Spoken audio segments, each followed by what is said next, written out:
Episode 6, titled Superposition. Luke, I know you had told me that you wanted to get this party started first, so I'm going to hand it over to you. Yeah, and the reason I wanted to start this right off the top is because we had a lot of good comments through YouTube and Discord, and I think even Twitter as well, where people were basically creating great conversation, great theories that we weren't bringing up. So I wanted to give some shout outs now. Two of these are going to be considered fan theories, and these are directly from YouTube. And I'm just going to say them right now. Is 117 Derek at YouTube? He brought up the idea about the criminal world. Actually, two of these thoughts and theories are going to be about the criminal world. And he was talking about or hypothesizing that what if the criminal world Jason, the thing that he did in that world to be sent to prison and basically scar his family for life, he was theorizing that what if he was cheating on Daniela with Amanda, ended up having this whole big family fight and ended up murdering Amanda because she's dead in that universe, which could be why, one, Amanda's dead. Two, the family reacted the way that they did because it was so visceral at just seeing his face. Obviously, him getting out of jail, but if he really was cheating on the family and then also potentially murdering Amanda in this universe, and we definitely will not get the answer to it. But that was a cool thought. And then another person in a different vein, at Nelly.a, she was saying that what if Evil Jason, Evil Jay, the one that we've been following, if the criminal world was a stop on his way to the OG world, and he was the one that messed up all their lives, and he could have been the one that actually ended up committing a crime that got their version, the criminal Jason, caught. So both of them are just fun fan theories. Maybe we can tweet them at Blake and get some answers, but I don't think we're ever going to be revisiting that specific universe unless we get a flashback of the adventures of Evil Jay, which I'd be really down for that. That'd be fun to just see where he some quick stops on his way to this universe, but I think it would have already happened in episode 6 because this seemed to be a very Evil Jay centric episode. But those two were really fun ones. And then this one, switching veins to Discord, at Deadhead-Dan10, he nailed the reveal about the allergy that played out in this episode and how Evil Jay was going to get caught with our Daniela because he was forgetting about the allergy. And we didn't even mention that line of dialogue, and that was from episode 5, like 9 minutes in. He even included a nice little screenshot there. Impressive work, because all he did was casually mention that Charlie had an allergy, and it came back to play in such an important way. And that was really funny. the red flag that caused this whole episode. And we had watched the episode already when he wrote that comment, so we talked about it, Luke, and we were like, "Look at this guy." Yeah, so I already knew the answer, but I was like, thought maybe. Does he have screeners too? What's going on here? Wanted to give all those guys shout outs. It's so fun seeing your guys' theories when you could think of things that we can or we just missed or didn't have enough time to. So continue to throw those at us because it's one of the most fun parts about podcasting with the community. So we can put that aside, and I think we can move on officially to episode 6. And I'll just give quick thoughts here. I don't have too much written down. And that's mainly because we were talking about this before the podcast started. This episode really decided to step away from introducing new sci-fi concepts, which is fine. We've been getting nonstop cool ideas thrown at us for all first of the 5 episodes. So it was good to see them just take their time and start doing some character work. And I will say that the main 4 characters all progressed where they are mentally in very big ways. I'll say for both Jasons, it kind of went in a little bit of a negative way where Evil Jay is putting the evil in Evil Jay now, right? Yeah. And OG Jason is starting to show cracks and how he is so closely linked to Evil Jay, where he's like starting to break and starting to see where he was coming from when he stole his life. So like those two kind of moved in the negative way, whereas Daniela, she's finally recognizing the red flags and acting on it like a reasonable, smart person that she is. It just took a little bit longer than I would have predicted all the way back from episode 1. And then Amanda is starting to take into consideration the advice that she got from Evil Blair, and she has to think about her own happily ever after. And she's starting to care about what universe they're ending up because they're on a very limited amount of amps left. I think at the end of the episode we have like 10 maybe.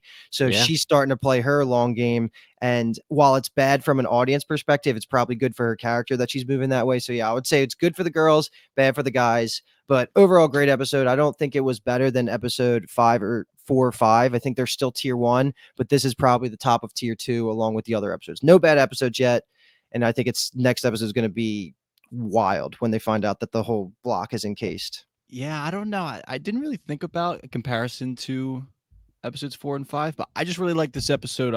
I talked a lot, I feel like, last episode, and kind of honestly in earlier episodes as well, of this thread of Evil Jay isn't really prepared to be in this like long-term committed relationship. And then also I really enjoyed how they introduced this mental health aspect to them traveling all of the different worlds. This is Jason and Amanda at this point, and how that is a big constraint for them outside of the ampules and the number that they have. So I just loved how they further explored all of that, and every scene in this episode felt important. Yeah. Which is just a fantastic place to be. Every scene of the show almost has felt important, but you know, we're just continuing to get quality content, and I just can't be happier. Yeah, we've been harping on the pace for this entire season. And when it comes to pace for this show, like you said, Kyle, every single thing matters. They're not really giving us any fluff with this show. And it makes sense that it's going to be one season. So with 6 episodes, 3 left, it makes sense that it has to be no fluff. So I'm really loving this as a one season show. I'm glad that, well, you know, you talk about stuff like Shogun, and we're like, I'm glad that was going to be one season. And then if Dark Matter does phenomenal, are they going to try to make it a second or third or fourth season, whatever. But I'm glad that this is a one season show for now, and it hopefully has a definitive ending. And we can just look at it and appreciate it as a single season of television. There's definitely some stuff I want to talk about. I really did enjoy this episode as well, but I think that it brought up some stuff that I want to break down with you guys big time. You know, I have some questions about some motivations on Evil Jay's side, some questions about talking about our boy Ryan.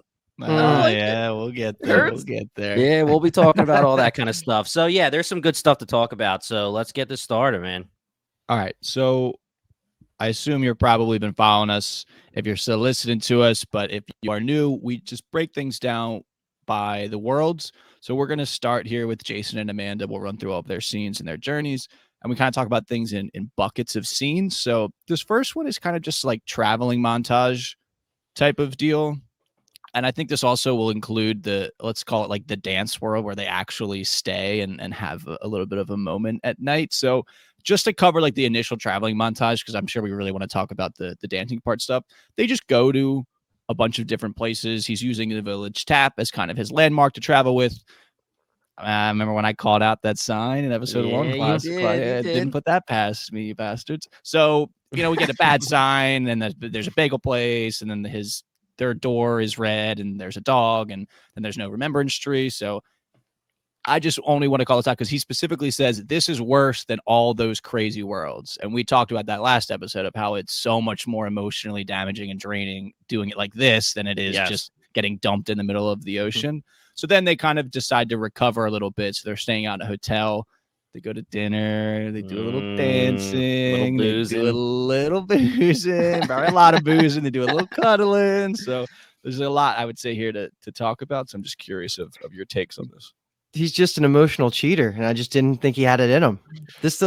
I called his ass out in episode. Yeah. I can't believe it. Early season.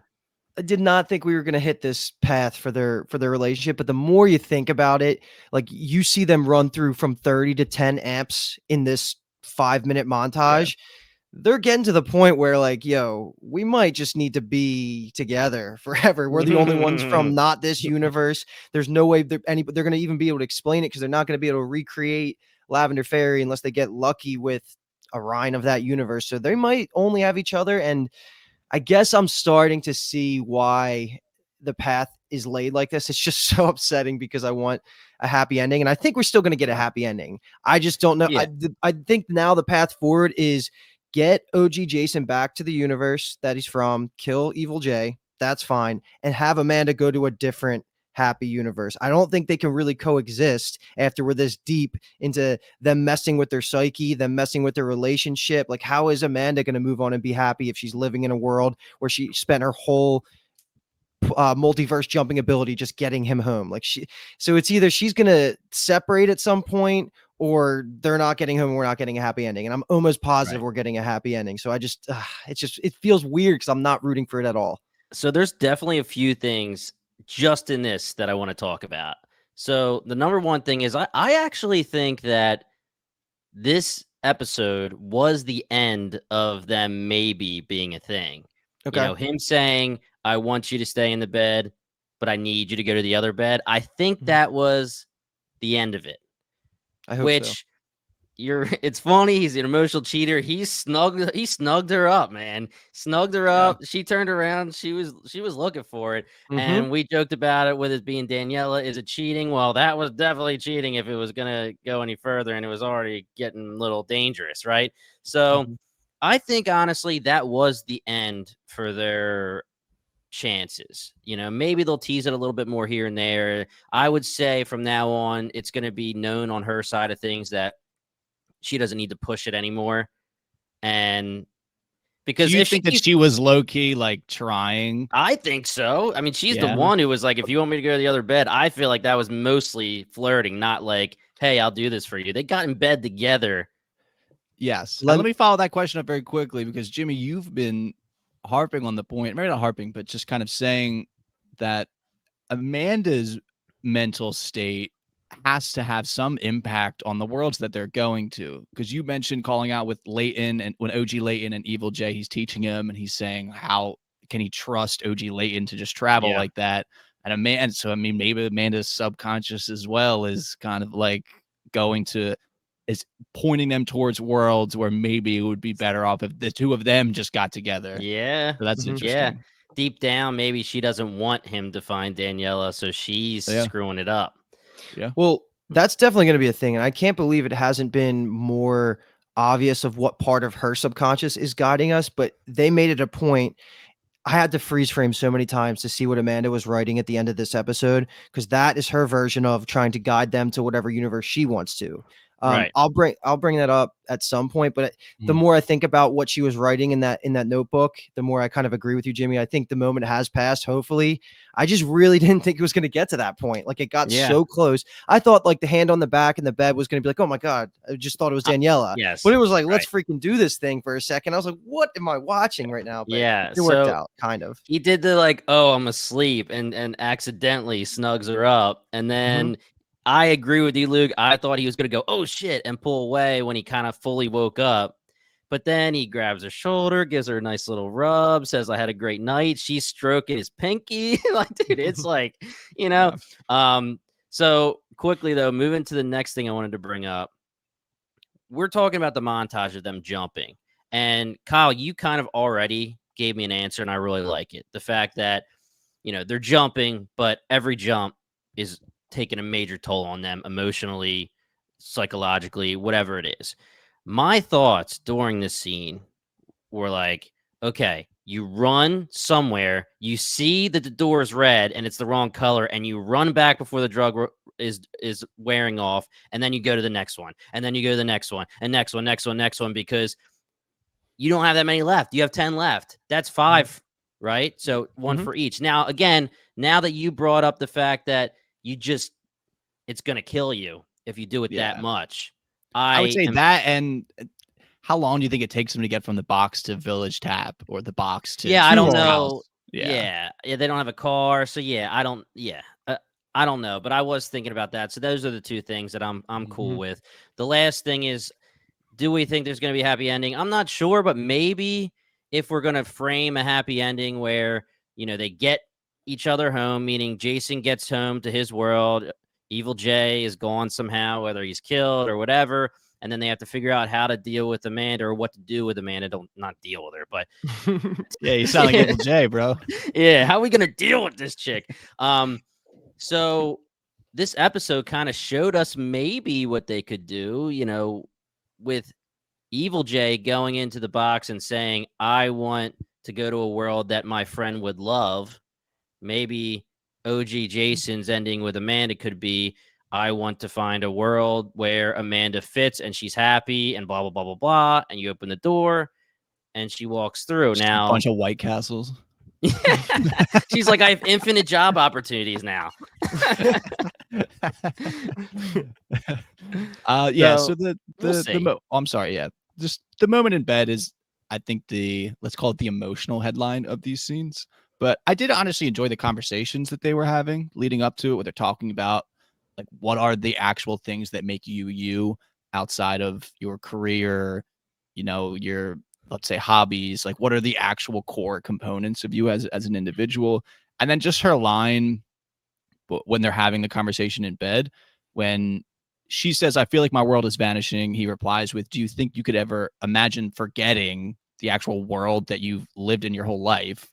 Which feels crazy to think about. But she says, "I can see it getting to a point where it doesn't feel real anymore because it's not. This reality is all we have." That almost feels like, I don't want to say a defeatist mindset, but yeah, you're getting worn down by just traveling world to world to world to world. It's not the world you want to be in. And you're just kind of realizing that this is where we're at right now. That feels like she was kind of accepting maybe in that moment that like maybe this is all it is right here. She's So, stroking his pinky and saying, "Hey, live in the moment here, Jay. yeah, this is all we This have. is our reality." The montage of the jumping was like such a cool moment, but I was way off about the idea that they were going to get to their world sooner rather than later. Like, Yeah. I didn't picture them crushing all this lavender fairy, but I think this is like just this montage of scenes is where I just started really latching on to Kyle's idea. Where I think you were 100% right about the rubber band, because there was a nice shot with him like opening the door again, I think right around these scenes. And I don't know if I can find, wrote it down. I don't think there's any hole in that theory at this point. Like, it seems damn spot on of how he's going to get back. Okay, so Kyle, for everyone listening, if they're just joining, give us your reasoning why the rubber band's going to matter. Well, the number one reason is the way they shot him getting the rubber band was very Chekhov's gun. Like, it's so obvious that he takes the rubber band from evil Daniela's apartment. Then we have the super emotional moment where she dies. And I just think that well, obviously I don't think this is what he's doing. He's keeping the rubber band on his finger so that the indentation from his wedding ring stays there. And that has to play a role in him unlocking, let's say, the travel to the correct universe.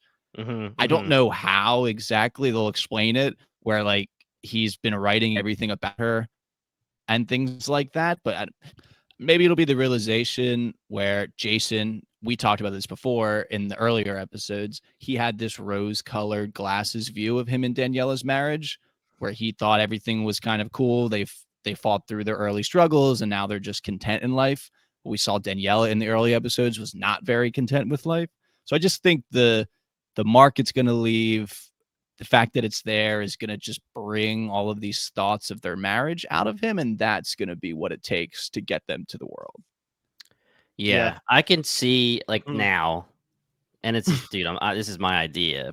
So I could see a little like a montage of him like rubbing his ring finger with the he'll take the rubber band off, have the indentation, and then let the emotions, because we're talking about these emotions when we're in the corridor, right? Let the emotions flood through with the memories of all of these specific things, like even just talking about Max and the specific story that him and Daniela have together, that we're going to think maybe, I know it's infinite opportunities, but we're going to think that this is kind of going to be like something along those lines where it's unique to that world. You know, it's not just, hey, the village tap has a red sign. Yeah. And things like that, you know, but I could see that definitely where like finally he's like rubbing his finger and he's like, oh, you know, so we'll see, Kyle, you're doing it. We'll see. I knew I knew Amanda was falling in love with him. It was obvious. We all saw that.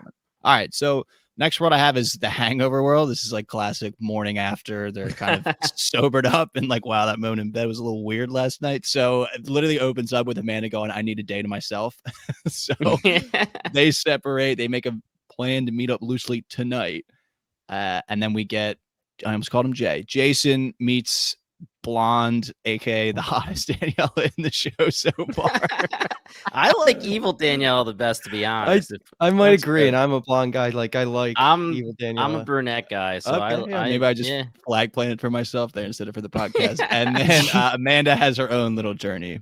There's not a lot to bring up here, I guess, right? You have something really, go ahead. No, the only thing I wanted to ask is, you know, when we get the explanation from Evil Jay, it's the not too distant past somewhere. There's a fork in the road that changes for infinite possibilities. So we're going to have to go ahead and say that the not so distant past can be 15, 20, 30 years because this Daniela didn't know Jason at all. Yeah, that was odd, I thought. Yeah. Yeah. So that's a big history. And I mean, it could literally be from the moment you're 2 years old. I don't know, what he means by the not too distant past. But yeah, I was a little weirded out that he walks in and it's her and she doesn't actually even know him at all as Jason. Mm-hmm. I thought it was funny that he's got her, man. He guesses the place of the painting, the time of year, and she's like, "Oh, I love the sunsets." And then he just brings up his ex-wife, current wife, and then he starts stuttering. And I was like, "Bro, what the hell, man? You had her." He's just trying to cheat every world he goes to, man. But this was the rubber band shot. He is using his hand while he's flubbing around with the ex-wife thing, and they just are showing the rubber band on his finger. And I was like, Leo DiCaprio in Once Upon a Time in Hollywood. I was I thought the Amanda thing wasn't much either, where it's pretty much her seeing just the perfect ideal life that she could have had if she had a husband and a kid. And like you said, it's just them realizing shit. We got to really figure out where we belong in the universe. Yeah, except she is sitting way too close to them. She is. What if they just what if she accidentally, her bag fell over and they just looked over and it was just Amanda staring at them? She starts sprinting for the box, I gotta get out of here. What is that about? Yeah, I was waiting for something weird. I mean, we already had the scene where Leighton sees the two of them while they kill Amanda, and he looks like holy shit, like a deer in headlights. I was waiting for another one like that with Amanda. Yeah, that would have been wild. Okay, so our last world that we go to, a lot of things to discuss in this one. I'm going with Creepy Jay, just because we get a little bit of Creepy Jay at the end. It kind of drives himself to that edge. So this is just kind of Amanda pushing him to think deeper, think about their strategy, what the heck is going to happen to us. And then Amanda does some writing on her own, as Luke mentioned earlier. So I can read that out now just because they do split for a second. So just focusing on the Amanda stuff here, you can't make out everything because of her hand cutting it off. It's also just one frame. So I had to go back so many times. But what she wrote is at the top, she wrote a world of joy and hope and radical empathy. And then she wrote radical empathy again and underlined it 3 times. And then under that, a place that can be home. So she is starting to get into the mindset where she's thinking about herself. And my thoughts are, this is already seeped into her subconscious. So how are you ever going to get back to OG Jason's world now? I feel like it's two people. And maybe that's the reason they can't do it, is because she has been thinking about things this entire time, that there's no way they can reconcile both of them merging their subconscious towards one goal. So I'm in the mindset where you guys, when you get down to it, just pop one and walk in separately and to each their own, because there's no way they're going to be able to mind meld like this. I'm even shocked that evil Jason could mind meld with Leighton and OG Ryan at points to even move them around. So it's a weird thought, and it's the soft part of the magic system here. So we don't need to get into the specifics, but there could definitely be a sad ending where they come to the realization that they have to go into the box separately and just say goodbye. Easy. Just like you said, Luke, because they keep trying, they're trying. There could easily be a revelation, she could say I love you and I'm screwing you up, or they can just realize that this is how the box works and they're not masters of meditation, apparently, like Evil Jay. And while they're together in the box, it's just not going to work. And they might even just come to the revelation together that, hey, Jason, what am I going to do in your world? So I don't really even know why I'm coming with you. Just, right. I guess we should split. There's no reason to even be together except for moral support right now. Yeah. Yeah. I mean, 5 ampules for you, 5 ampules for me. Best of luck. Yeah. I mean, we'll always have Prince and Raspberry Beret. And I mean, you can even say, we figured it out. This is the problem. So there's nothing else we can do together to help each other figure it out. We know that while we're together, we're screwing each other over, so we have to separate. It's not like I'm leaving you early while we're still trying to figure it out. This is it. This is the problem. We have to separate. Like you said, we always had the hotel room together. Yeah. But, yeah. There is one concern, is there is only one injector thing. Yeah, I was just gonna say like heroin device. Didn't know the needle. Heroin device. It's not Needle even a might have needle. been- It's Well, like you whatever, the could- injector. Yeah, you're talking about a Yeah, I spoon? mean, yeah, that's well. Technically, you can drink it. Which we have someone seen. Evil someone J has did brought that, that up in was that our YouTube or our Discord? Yeah. Someone brought up the difference between drinking it and injecting it. Now I don't know if they're gonna risk that or something, but yeah, there's a couple things that have to be figured out before they decide to split. But yes, Yeah. that's one thing. Unless the other thing I wanted to bring up, which I don't even know the right time to do it, is are these backpacks like survival packs? Like, did they come with money in them and stuff? Like, how did they even buy dinner, the hotel Yes. room, going out to the Thank you. bar? You know, it had a compass, it had a lot of things like that. Maybe it has 2 injectors and we don't know about it. But yeah, I know that the whole thing about money is like if you come in with trying to be a millionaire and throw all this money, it'll be noticeable. But maybe the packs have like couple thou. I don't know. That's what I was thinking was the lack of materiality of it could get you through like a restaurant if you're just gonna drop them some cash. Yeah. And like a credit card probably couldn't. You could maybe swipe one, but it's not like your credit card can transfer universes. You know, if you try to input it online to book a hotel room online, it would probably be like this card doesn't exist. Yeah. Yep. Yeah. I don't know. I guess maybe they'll talk about that. Probably not. How big of a deal is it really? I'm not really sure. Soft side. It doesn't seem like something I really want to linger on when just everything else is so compelling. You know what I mean? Yeah. But basically, the crux of what I loved about this is essentially, and maybe potentially hypocritical from Amanda, is that she's saying to him, like, you're just writing things down like Daniela's hair length, its color, her job description. Like, that obviously isn't cutting it, and we need to go deeper. But then she is writing her own things down, and it feels like it's pretty high level, like very generic. Yeah.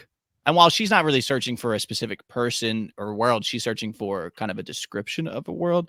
I don't know. I'm just very curious to see what she means by, like, they're not going to give up, because he kind of at the end starts to be like, you know, you're right. Like, it's, you know, it's pretty much impossible. Yeah. Well, when she says like it's a grain of sand on an infinite beach, he's like, don't you say that. Don't you dare say that. And then immediately they flip where he's like, yeah, you're right. It's impossible. And she's like, no, like, you just have to say something. Yeah, she literally, I was so confused. She's like, no, we're good. We can figure it out, but let me just put some doubt in you, bro. Yeah. I don't know what that was about, but she says they need to try something different.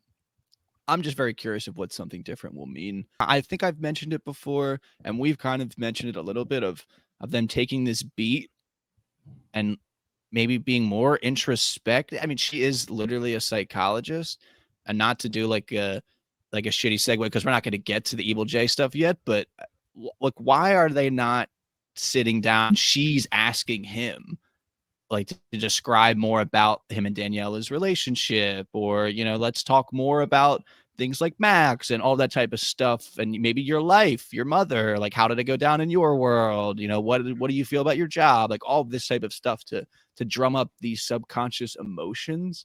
That feels like the way they have to go, unless you know, they go the correct route, which would be the rubber band. I'm just interested to see where her background really starts to play in more. Because that seems like if the rubber band's going to be the conclusion, maybe it's more memory based and like specific relationship things that you built with somebody other than yourself, and that's where it's going to like supersede the subconscious thoughts and like desires. Yeah, we're grasping at straws at this point. Yeah, I was gonna say we're grasping, and I like that because I obviously brought that up too a couple minutes ago with like the memories of Max. Tree, you can do that, but it doesn't explain how Evil J can keep going back to wherever he freaking wants, because I don't know. Again, they're gonna have to explain that. I don't have any doubts that they're gonna tell us how he is doing it every time. The Ryan thing, the Leighton thing, it gets me a little uneasy every time it happens, just because I can't figure out why it's not, oh, just take a couple breaths. Now Ryan, with his background, would be the right guy to say, like, take a couple breaths and clear your mind.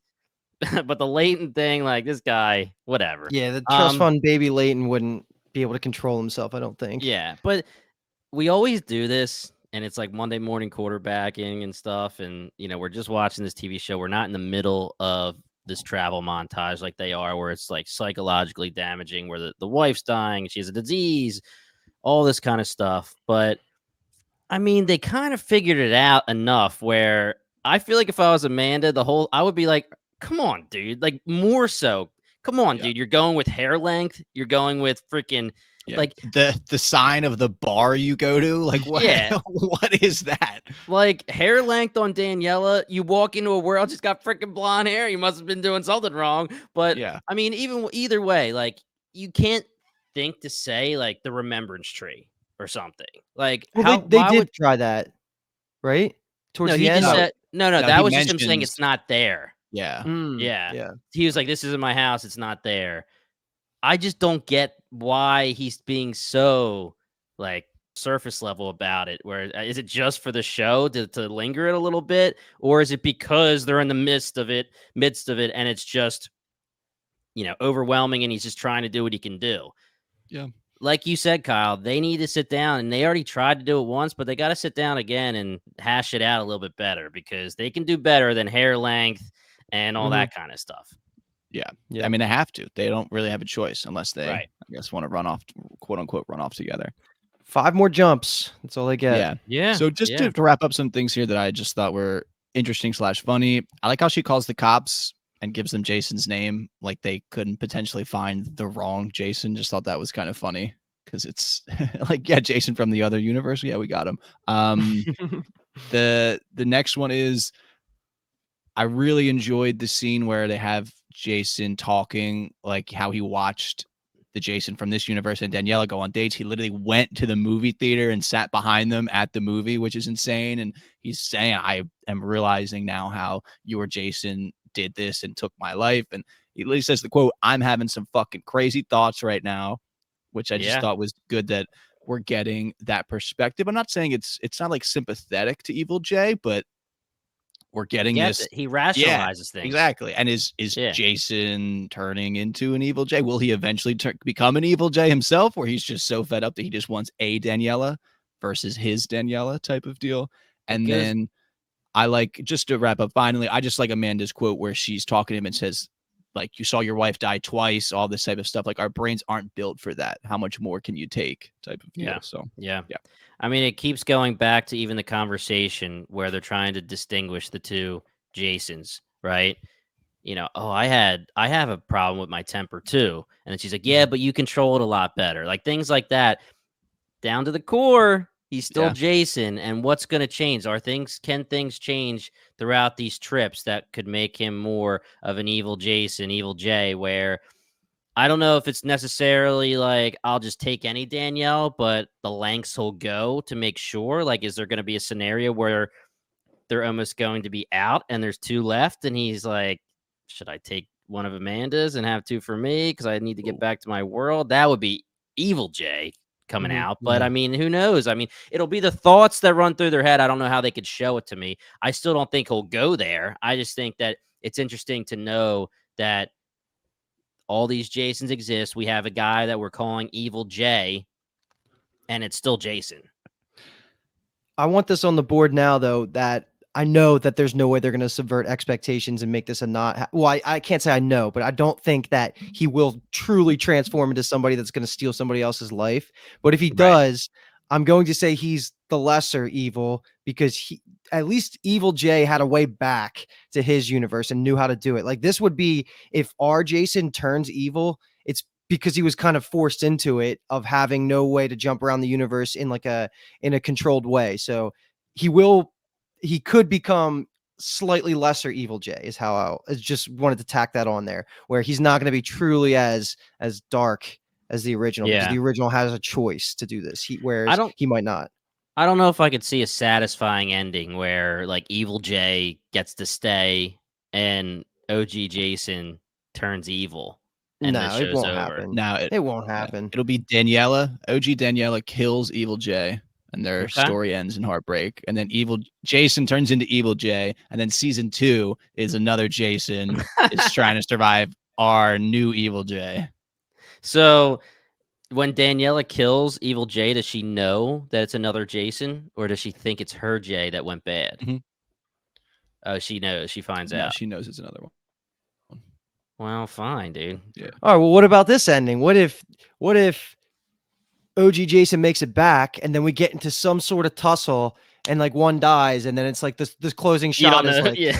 You yeah, don't it's know like which one survived. a missing ring finger or something like that. Yeah, or whatever the rubber band's missing. So they could do that too. I brought that up in like episode 1 where, you just have like the two Jasons tumbling around and it's like, I'm Jason. No, I'm Jason. Who do I kill? Yeah. Danielle's got like the gun pointed at them both. It's Like, just who is it? Who is like it? a Family Guy moment. Yeah. Yeah. I don't know that I think it's going to be a happy ending 100%, but I just don't think it'll be like something like that.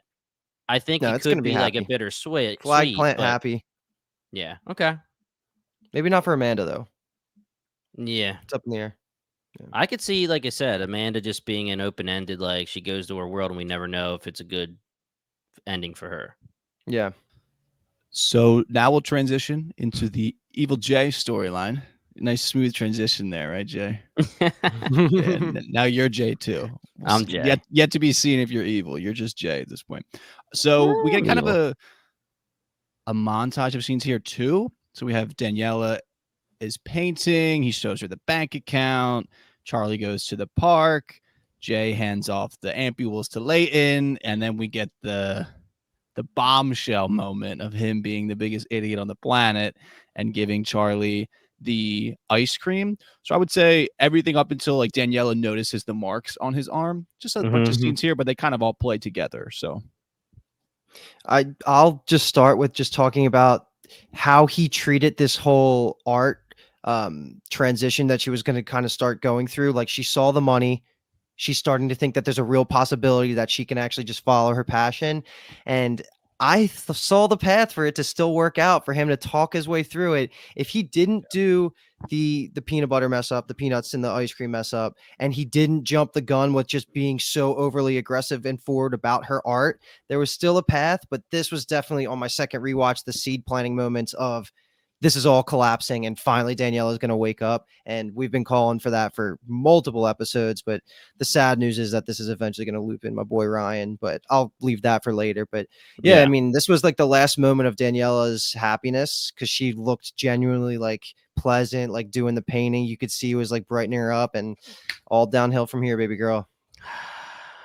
Yeah, it's a shame. And I don't want to get too into it because there's more to talk about in later scenes that'll drive us back to this conversation. But it surprises me that he decides to box up the box, because all the talk about grass is greener and he knows he's screwing shit up, and he screwed shit up real bad. I guess he thinks he can fix it, but I had that I same don't know. thought. Like, Yeah. why, especially towards the end, Yeah. why is he blocking himself in here when he could just go to the exact same parallel universe where Danielle is blonde or something, and it he just work said, out? he said, seems like, she's like, how does this make you feel, when he's talking to Amanda, the therapist? He's like, it makes me feel like I want to leave.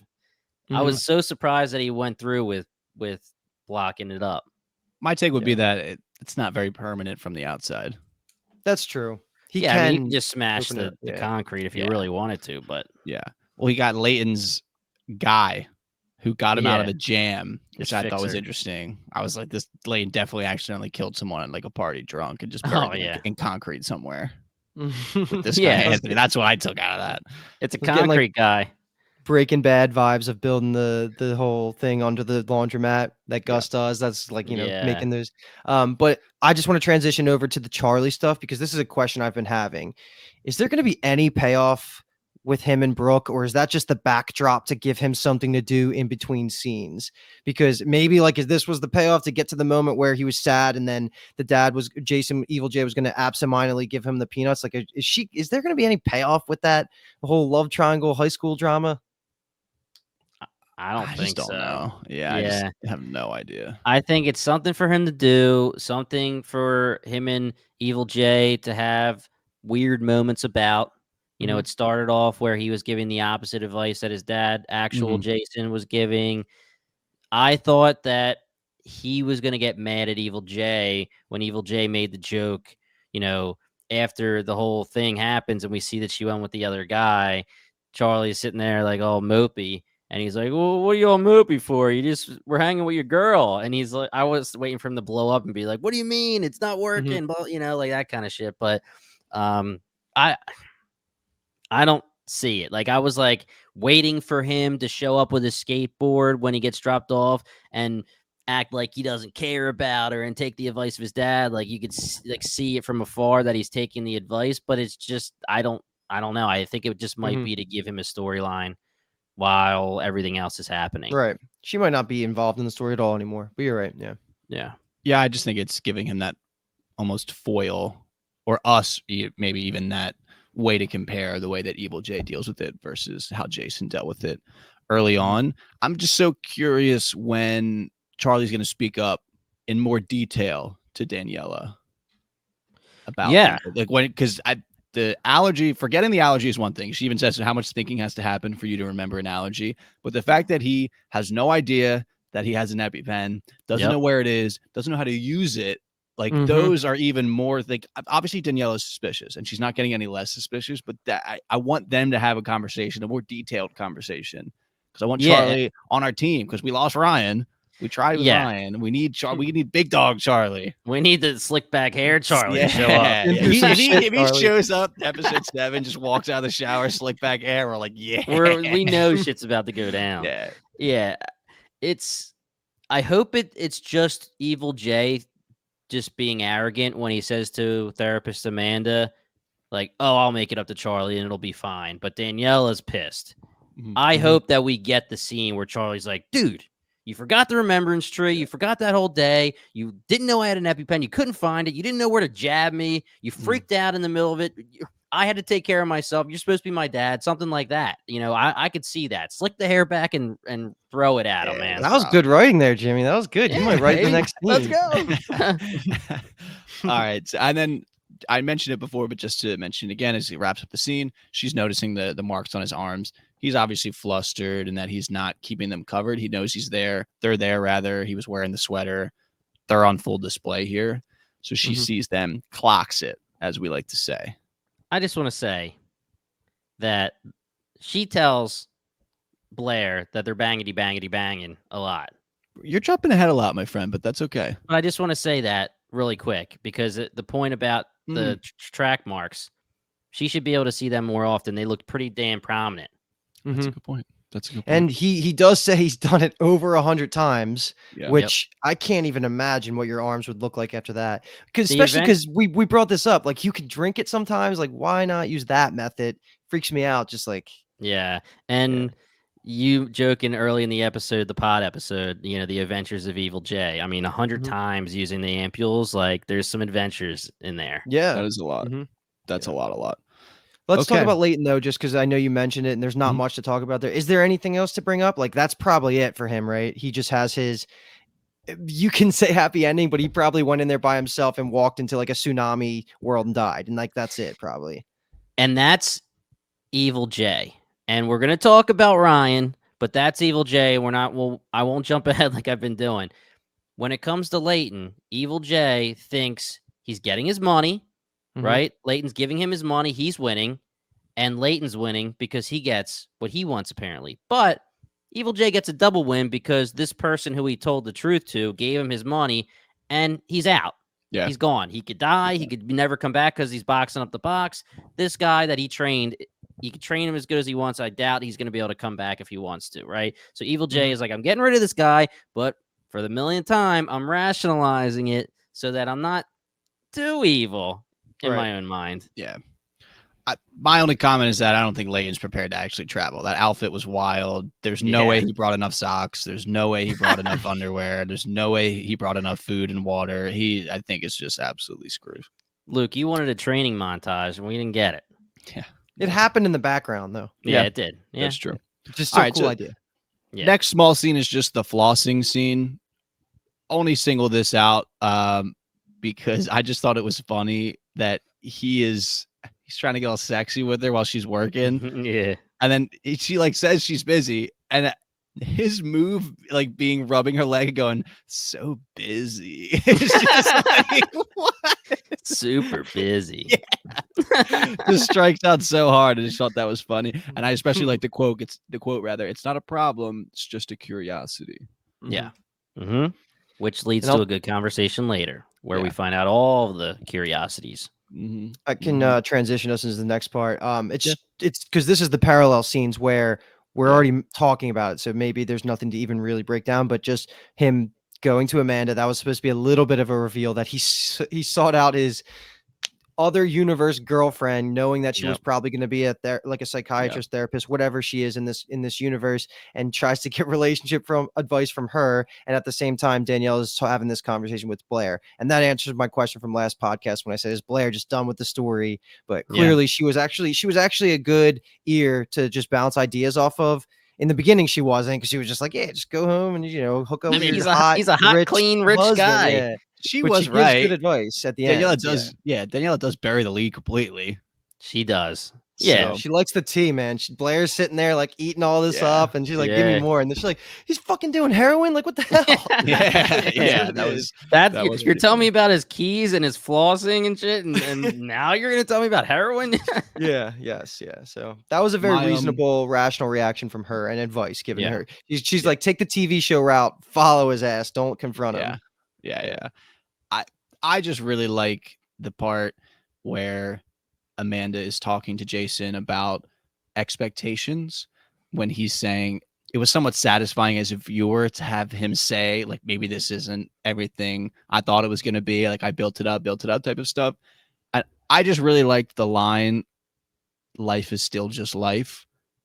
He only thought about, let's say, like 3 things about how this life was going to go, where like he was going to have Daniela and have like a family, and then maybe, have money as well type of deal, not realizing Daniela is a human being with life experience, and that's changed her over time. Charlie, his son, has a serious allergy, like all of this other type of things that's involved in what it means to be alive and have relationships with people. So I thought that line was just so perfect, and honestly kind of sums up his predicament, I guess, if you want to call it a predicament.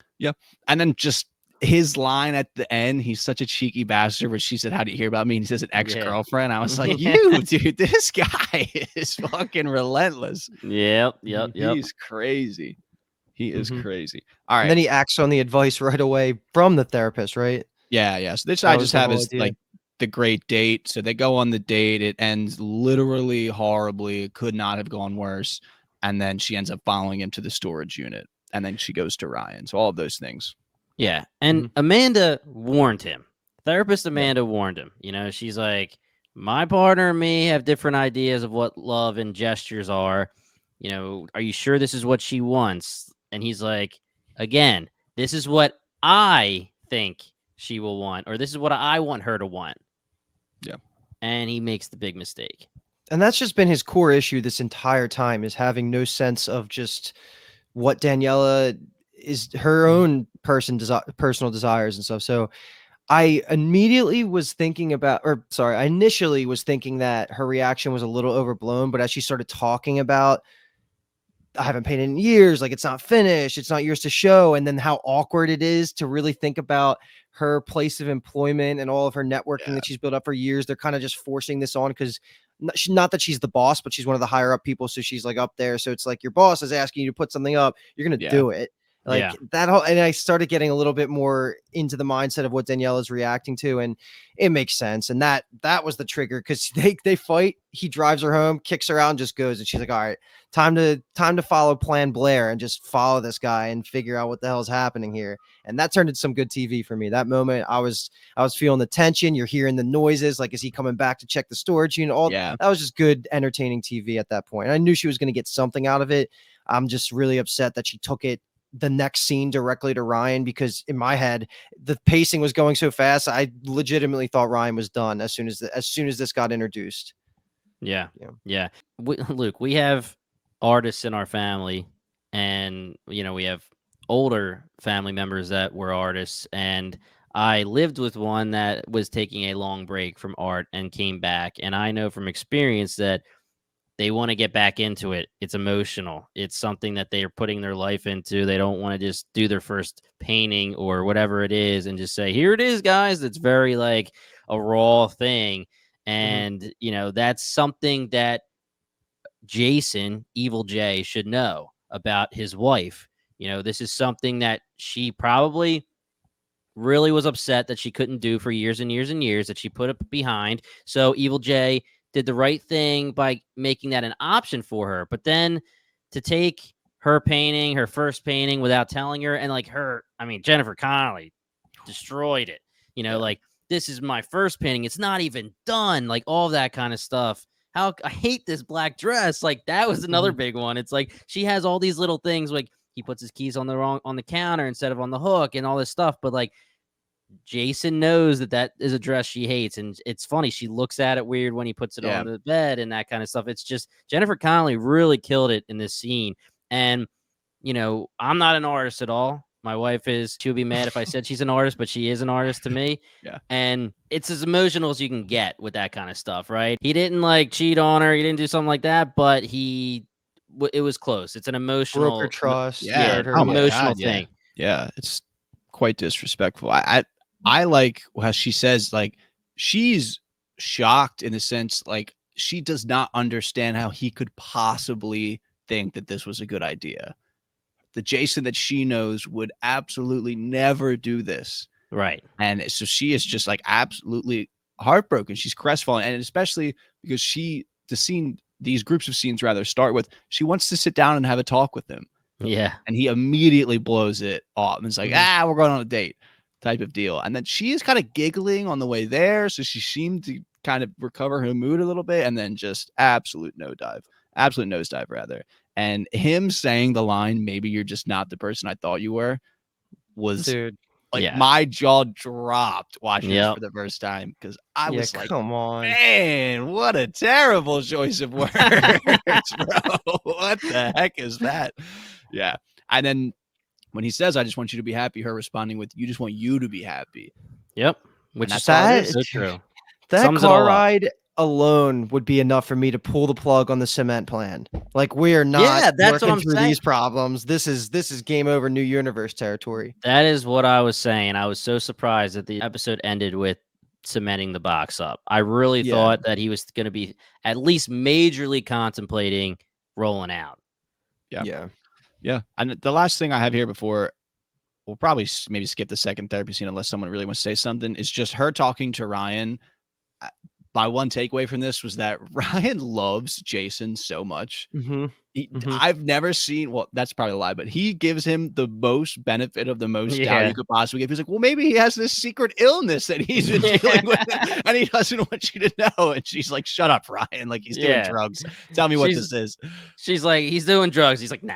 And then she's like, he has track marks. And he's like, oh, damn. It's got so funny. Let's hear him out. Yeah, let's hear him out. He might have an illness. I mean, come on. He's just a rider, so I respect that. And at the therapy 2.0 scene, the second one,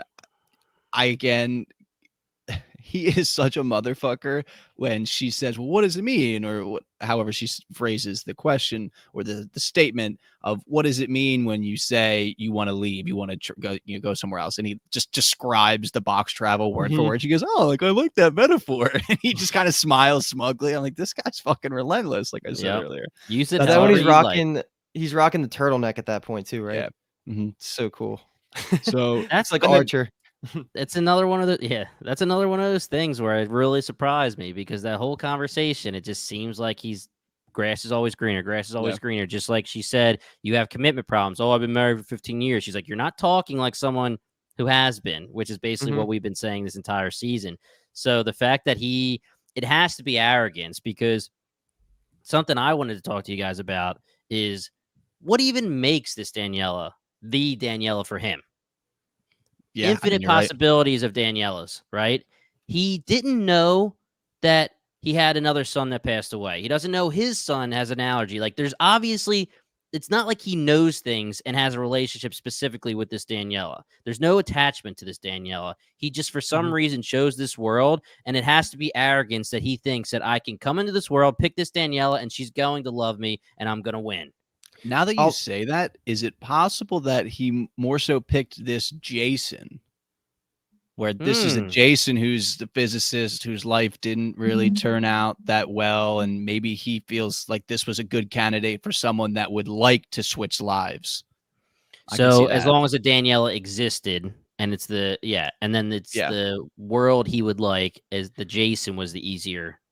Yeah. Makes sense to me. I like that idea better than what I'm about to say, so I wish you let me go first, but I was gonna just throw out there that he committed 14 months of time to this, which is Yeah. part of the reason where and then maybe some of that was jumping around other universes as well, but like a time investment of learning somebody's life, like he probably got too deep where time is 1-to-1. Like he's spending that part of his life doing this that he might have just been too like a sunk cost fallacy where he was just too deep and not really taking into account that he could go pick a more ideal universe. But I like Kyle's answer better. That would be a twist and a half if it was because of this Jason. So Yeah. man, the rubber band ends and the reason why he's here. That'd be two big notches in your belt, Kyle.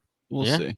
We'll see. You And think just you're to wrap better this than up, before I kind of do, yeah. Before we get to Ryan, I'll just say that because I like how often we get to talk about this idea that Jason isn't, or rather Evil J isn't ready for this like level of commitment, is that she, being Amanda, clocks it. She says everything you just said sounds like a fear of commitment to me. Is like a manifestation of a fear of commitment. You don't talk like someone who's been married for 15 years. And Right. I think that the access to the box almost erases any like rational possibility that he could commit to someone. Dude, it's literally know? like when Tinder was first brought. You just took the words invented. right out of my mouth. That's exactly where I was going. Where again, I feel like I don't read many articles on it, but I feel like there's a lot of discussion today on how that's a thing now for us, of like this access to dating apps. You think in 1800s, you probably married someone that lived 3 doors down from you in your village because your Yep. access to mates was so restricted. And Tinder and all these apps have obviously had an impact on our society. Yeah, But grass is always imagine that. greener. Yeah, imagine that multiplied by all infinite universes possible, The and that's world. just Yeah. like how could you ever like Amanda says earlier in this, our brains aren't meant to deal with things like this. Like how could you sit there and again, if you're having problems in your relationship, the thought of I could literally go to another universe right now, I would have to kind of sit, at least stew in the back there. So that's just like an interesting, I would say, even side aspect to all of this. That was a great point. Yeah, All right. it's a phenomenal point. Yeah. Well, we both made it, Jim, because we're both We cool. did. Yes. Yeah. So I don't think I'm better than you. Thank So we'll move into what I've just kind of dubbed this as Ryan's mistake. Ryan kind of ditches the whole Daniela team plan, confronts Evil J about the Lavender Fairy. And as I had, thank God Luke said that at one point because I wrote down Pink Fairy. So I didn't say Pink Fairy because it's Lavender Fairy. That kind of, they have a little talk at the bar. Evil J takes him on the journey in the box. And that is a one-way journey for Ryan. Yeah. Jimmy Yeah. Simpson, man. Is Dude, there this any? destroyed me, man. I Yeah, me hated it too. so much. But there I'm were some silver linings though, because the world that he gets left in seemed like a world that you would be okay with. It was for sure futuristic. So Mhm. that's important. And then I don't know how truthful Evil J was being about the progressiveness of Chicago, but you could see the buildings. It was in the future. There was technology you could actually see. So maybe again, he's rationalizing it to himself where, yes, I'm eliminating Ryan, my problem from this universe that I'm in, but I'm at least putting him into a world that's probably technologically and socially progressive, which would be a good compensation, I guess, if you're going to have to be left in a random universe. It's also, where do you start? You get like an ID. You don't have a social security card. Like you got nothing. Like you're pretty much fucked. It goes back to, this is what I brought up with Leighton and OGJ with Evil J. You know, I have no doubt in my mind that Evil J thought what he said he thought with, hey, I want my friend to have a world that he would love, just because he's rationalizing his W, right? He gets rid of Ryan, but I'm giving Ryan a world he's going to love. I thought about him while I was doing it. You know, I'm getting rid of him, but, you know, he's fine. He'll be okay. That kind of shit. And damn, give me a reason. Go to another world with Jimmy Simpson. I need to see more Ryans, man. They keep doing them dirty. Yeah. Yeah, that might be the end of Ryan. Yeah. Which, I mean, Jimmy Simpson's acting was phenomenal when he was it was just in awe, right? I mean, the conversation at the bar when he's like, dude, how the hell did you steal my compound? How did you figure this shit out before I even figured it out, right? And all the way leading up to the box and seeing the corridor and superposition and the explanation of what it's for, like we find out that Ryan wasn't even using it at all for that. Yep. You know, his reasons were for other reasons. So, I mean, the acting for that, he's just seeing all the possibilities. And again, Jason says, Evil Jay says, you have to be careful, calm down, take a couple breaths. And this is the Ryan that would understand that. So I'm a little bit feeling better about it than when it was latent, but still, I mean, Jimmy Simpson's face, like the face acting when he's taking his breaths, he is like giddy. He's like, this is the best thing ever. He's like, I love this. Like, let's do this thing. And yes, he made a major mistake. He should have, I guess if it's the guy, the guy you love, like your friend, your boy, your homie, you don't realize it's another Jay. I guess you'll take some steps forward and not think you're gonna get left behind. Yeah, but my goodness, like he said, I'll take a picture, and Ryan's like, yeah, sure. What he did take a picture though. What was the picture he took? He's being an ass.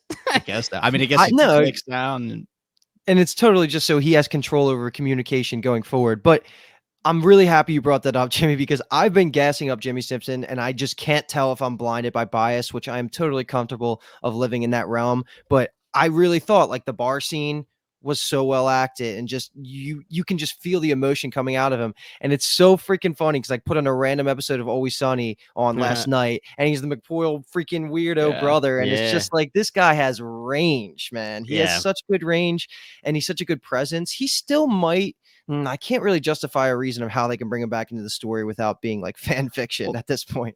Only thing I can think of, that Ryan, maybe not. But the line Evil Jay says right here, there are many, many, many Ryans. He might try and replace, I don't know, because that's like a murder. That's going to be a missing person of a person that was, of a businessman that was in almost like $1 billion deal with a pharmaceutical company. That should make news. People are Daniela, at the very least.